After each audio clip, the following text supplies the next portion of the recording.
All right, team, it's time to look at the news. It's time to look at the news, my friends. Are you guys ready for the news? I mean, look, I know you guys are. I know you guys are excited.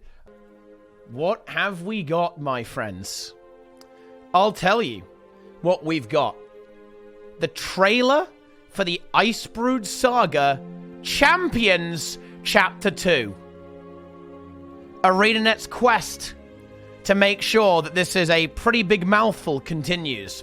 Chapter 2 power. And as you can see here, guys, it does appear that it is going to be a 4-part series. As you can see on the little trailer thing here, guys, right? You can see that this is the second one, and there are 4 little nodes here. This is the Icebrood Saga Champions Chapter 2 power. Right. Now, the interesting thing is that they've actually... And guys, look, this is crazy. They've actually brought the release date forward on some of their content, right? Because if we go over here to this estimated timeline that we already had here, you'll see that it would actually be May 2021 for Chapter 4 Judgment for the Icebrood Saga. But now, it's actually going to be April, right? They've actually said that they're looking to actually push it forwards a little bit to April and released it actually a little bit early, which to me is actually quite intriguing, right? So it looks like they're very much on track with whatever they have in mind. I mean, to be fair, like, we have seen a pretty toned down, a pretty toned down content release, right? You know, like the first episode of Champions was, I think it was underwhelming in terms of the amount of content that it actually delivered, right? I don't think anyone would really dispute that. And look, I said it, guys, I expected this to be very light on content, and I expect this one to be very light on content as well. We'll definitely take a look at the trailer in just a moment, but that will be my kind of overall thought process going into this, right? And they give us a little bit of detail, and we're going to check out the release page after we go through the trailer, but let's just very quickly go ahead and read some of this stuff as well here. So Chapter 2 Power will have one global faction mobilization event at release, with an additional faction arriving on February 16th. So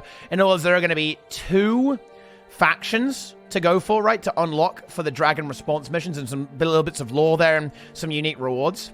Chapter 3 Balance will have 1 faction mobilization event available at release, and an additional 3 in the weeks to come. So this is where they're going to, like, ramp up the whole idea that we're going to have loads of allies joining together to battle Primordius, maybe Jormag. We'll find out, right? And they also then say that we're going to, we'll give you the exact dates when you can actually expect these events, and exact dates on the actual content itself there as well. So, I mean, on this, you cannot really fault them that much. ArenaNet is actually doing a good job of communicating this. I love the fact that we're actually getting an early release for the 4th and final chapter. I would really like to know if this is actually the end of the Icebrood Saga. It does have a very ominous name. If we go back to the timeline here, they actually do give us the name. It's going to be Chapter 4 Judgment, and I think that does imply to me that that will be the end of the Icebrood Saga, or at least an end to a section of the storyline. But I would be very curious to know if there's going to be any additional story content in the game, in the Icebrood Saga, after that. Like, that actually might be a little bit questionable. It might go either from Champions into the expansion, or we actually might get another episode, like another full-blown episode, or another type of content release. I would really appreciate it if ArenaNet actually communicated that to us in the near future, because they know, believe me, they know, right? They 100% know about this. There is no way they don't, because, I mean, they're planning their expansion, right? They know what they're releasing from now until the expansion, one way or another. So, ArenaNet, tell us, right, what's going on? Because honestly, bear in mind, guys, if Episode 4 Judgment is being brought forward to the end of April, that could potentially mean the expansion is very soon, right? If they're gonna, like, drop a teaser for the expansion at the end of Judgment, just how they did at the end of Living Story Season 2, right, for Path of Fire and stuff like that, Season 3, rather. Or rather, they dropped it at the end of Season 2 for Heart of Thorns, right? And then, again, they dropped it something similar towards the end of the the season before Path to Power there as well. So yeah, like if they do something like that, that could be really good. So season 3, right? You know, and now it's of course season 5 essentially. If they dropped a teaser or like a release, almost like a release trailer or a little teaser trailer, something like that at the end of the Icebrood Saga, that could mean that the expansion is very soon. Like April is not a long way away. Like April is the 4th month of the year, and if that's all the content that's going to be in Path of Fire and the Icebrood Saga, we could be looking at a very early release of the expansion. So definitely bear that in mind, guys. But before any of that, it's now time to take a look at the trailer for this thing, okay? Let's go in there. Let's go big. I need to take away my game sound so I can actually hear stuff, and we can get into this here. Let's get down to business here. Let's get down to business, boys. All right, here we go. Let's see. I'm going to turn off the subtitles, actually, because that's just confusing. All right, here we go. Oh, watch out for that. Wait, can I get some quality? Thank you. Don't want 480p. You face the least of what Primordis will. Ooh. Yeah, that's one way of putting it. The least of what he can bring. Yeah, these dragon responses, that's all Primordis has got. I'm not super worried, mate. The death and destruction will make mortal wars seem as dreams. Work through me, Jormag, that through you the world might be preserved. Yeah, maybe it wasn't a good idea to trust Jormag, guys. Whoa! Uh-oh. Keep it up. All we can do for now is save the living. Work together! We can beat them!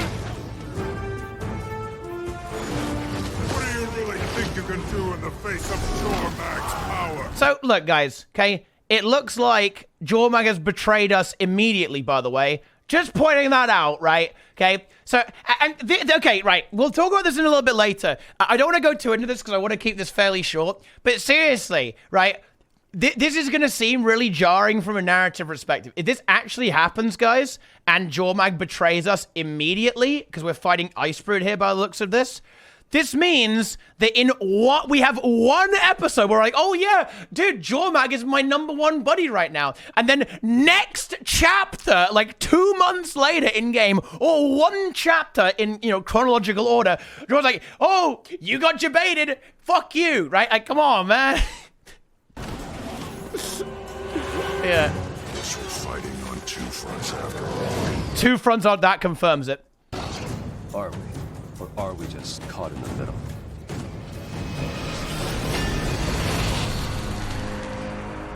You know, that is very, very interesting. So that's coming out on the 19th. There's a confirmed date. Ooh, slow motion. They watched that shaman video, dude. They know. Tengu, seriously, like, I love ArenaNet. Like, to me, okay, I gotta say, I'm actually gonna give mad props to whoever made this. I love that they keep teasing the Tengu over and over again. They're like, ah, Cantha, ooh, yes.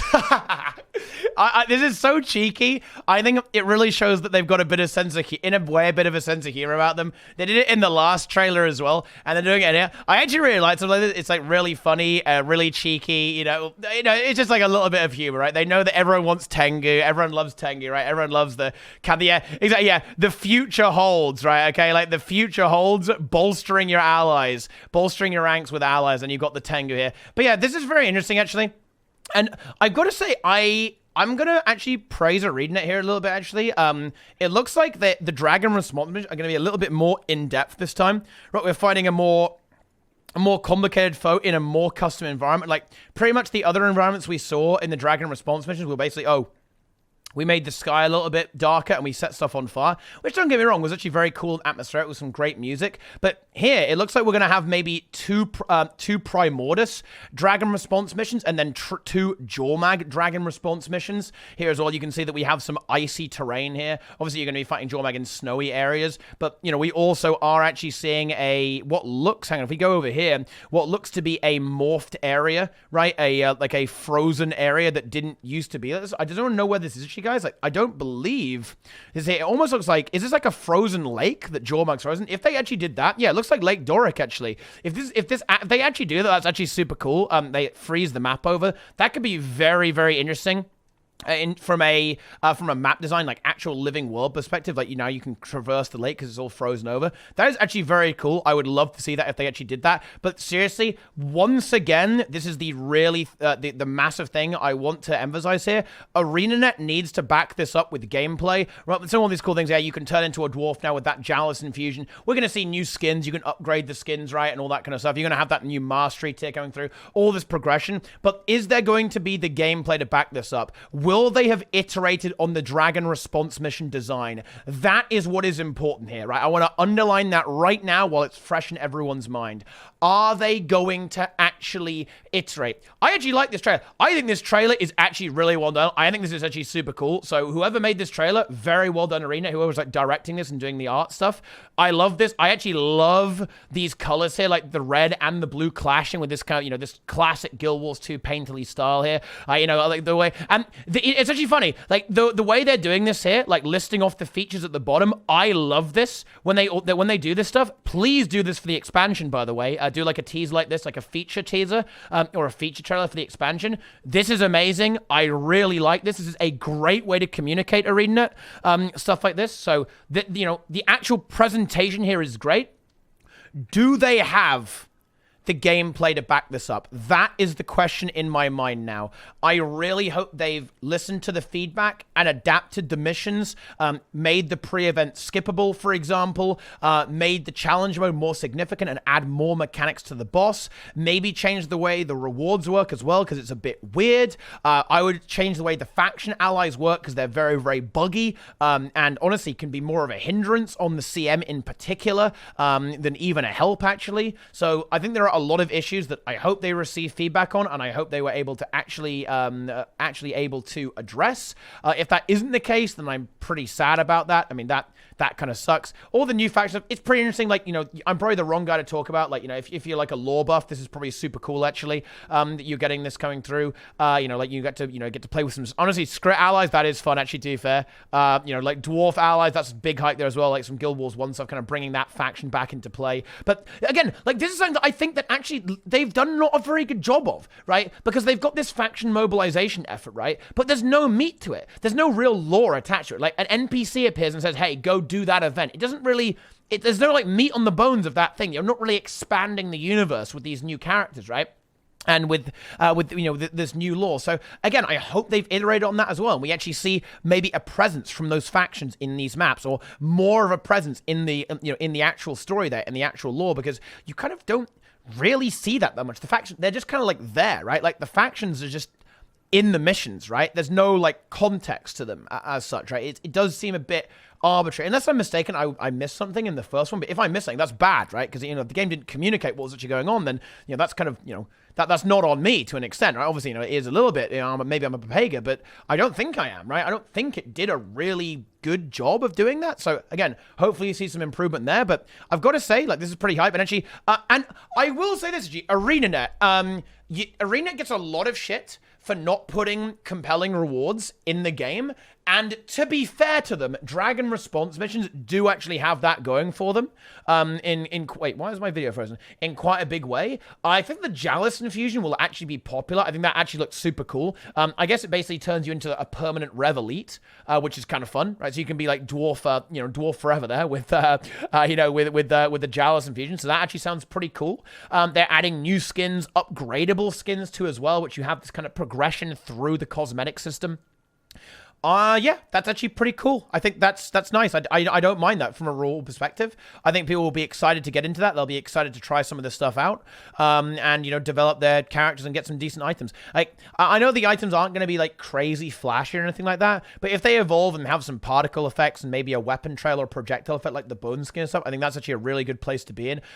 I prefer like non-ultra flashy skins anyway. I think it's kind of fits the fantasy feel a little bit more, like having like everything be like a particle explosion with everyone running around with like a cod piece on, right? That's not really my jam. So I actually don't mind the slightly like kind of more down to earth grounded skins that you're seeing here. Like, so that sword's pretty cool actually, right? With a little bit of glow on it, but mostly fairly, realistic in the context of the game, right? That's actually pretty cool stuff. So yeah, I would actually say this, in terms of presentation, reward design, feature design, I think this is fine.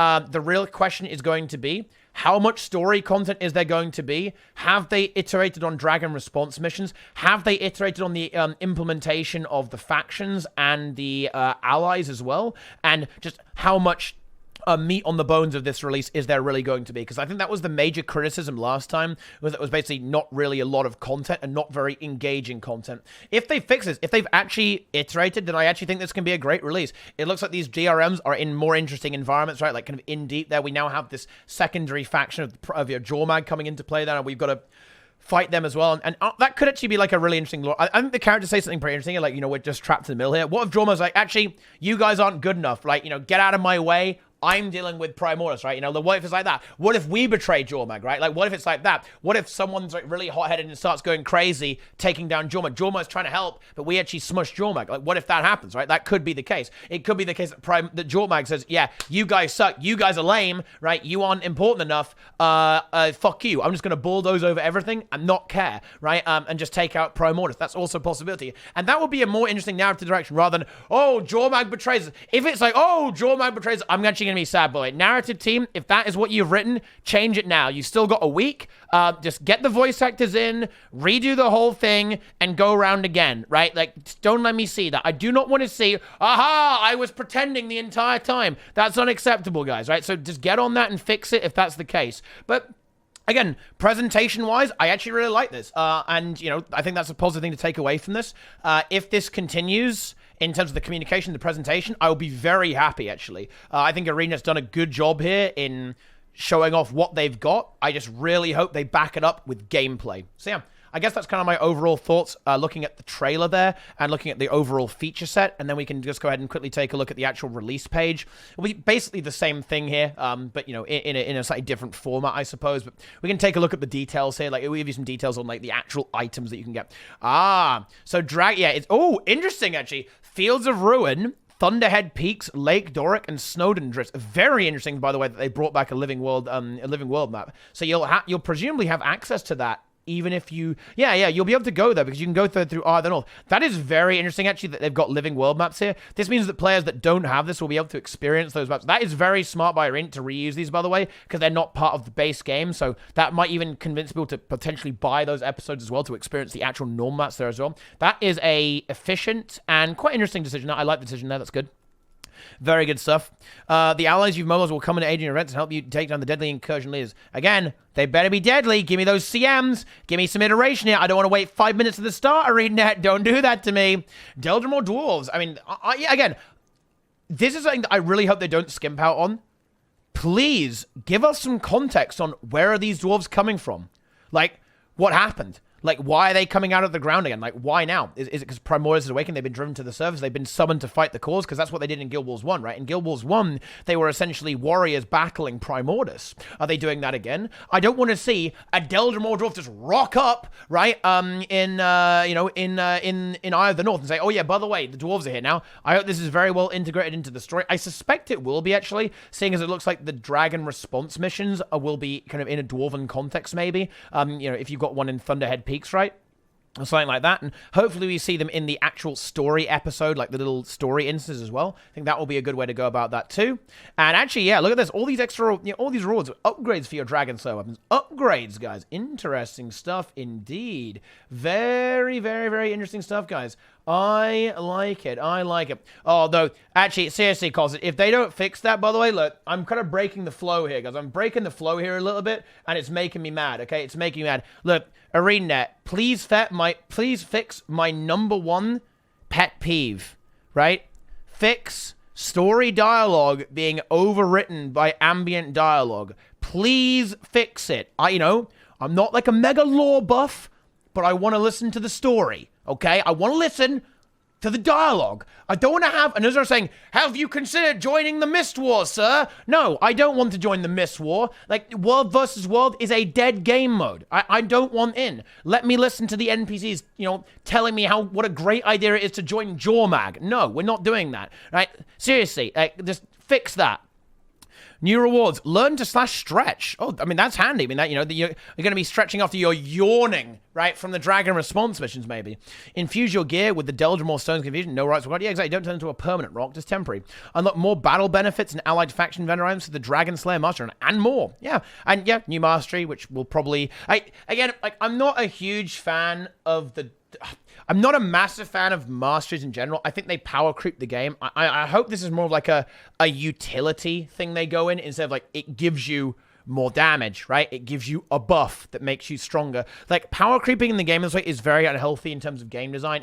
It kind of teaches players to ignore mechanics, like stuff like the special action hotkey, CCs in the in the strike mission, stuff like that. What that does is it just teaches you that when the break bar appears, use your action key. It doesn't teach you to actually CC. It also gives you like a massive DPS nuke as well. So it basically just plays the game for you. That kind of stuff is not good. Right? Stuff like, oh yeah, get protection and might and quickness, right? When you pick up these orbs. No, that is anti-teaching you the game, right? It just means that, oh, if it gets to the point where you have like might, quickness, and fury and protection just by basically running around like WASDing over everything, that doesn't teach you the game. What that does is it teaches you to be bad at the game because the game plays itself for you, right? And that's not where you want to be. And I really hope we don't see that with the way they design their masteries. But yeah, there you go. I don't want to ramble on too long about that. But yeah, that's kind of my take on that. But yeah, so please don't do that, ArenaNet. But you never know, they might. We'll find out when it comes out, I guess. And now we can actually quickly have a look at basically the Dragon Response mission kind of areas, I guess, like is what we're going to see here. So we're seeing this. This is actually like the big boy, one of the big boys that got teased. This one looks like it's in Thunderhead Peaks, maybe, kind of in this underground area here. Yeah, you can see the crystal there in the middle. And then you actually end up having this like giant, kind of like molten Primordus Wyvern creature there as well, which should be very, very cool to fight. Again, please have some good mechanics there.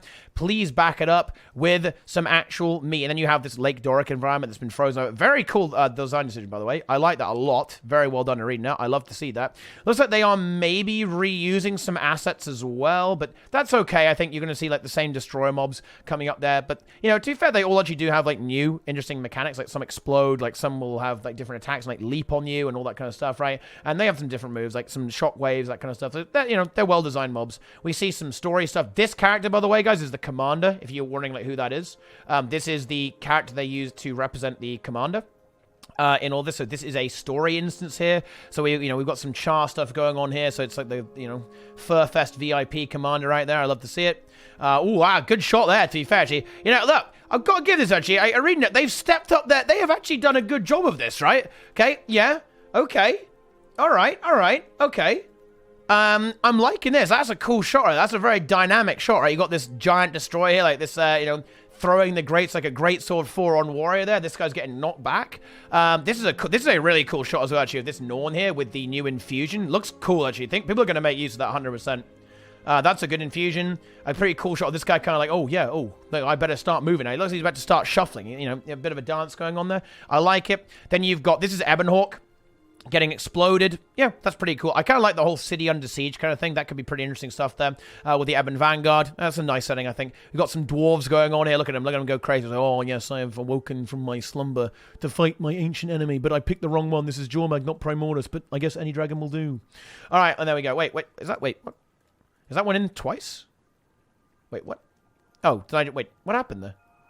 Why does it go that one, then that one, then that one? And then it goes to that one again, and then it goes back to the start. You know what, guys? I'm not going to question it, right? I don't have a problem with that. It's all good. I really see no issue with this, right? It's all good stuff, guys. But yeah, I've got to say, like, the overwhelming thing here is that even if the content turns out not to be good, the presentation is genuinely excellent. Seriously, like, the presentation is very good from Arena here. Big fan. Please keep doing this. You will definitely sell your game and kind of soften the blow a little bit. But once again, the question is, will the gameplay deliver? But that is about going to wrap up all of my takes. I'm going to, we can now have a bit of a discussion about that in the comment section of this video and also in the Twitch chat, right now after that, guys. But yeah, thanks for watching.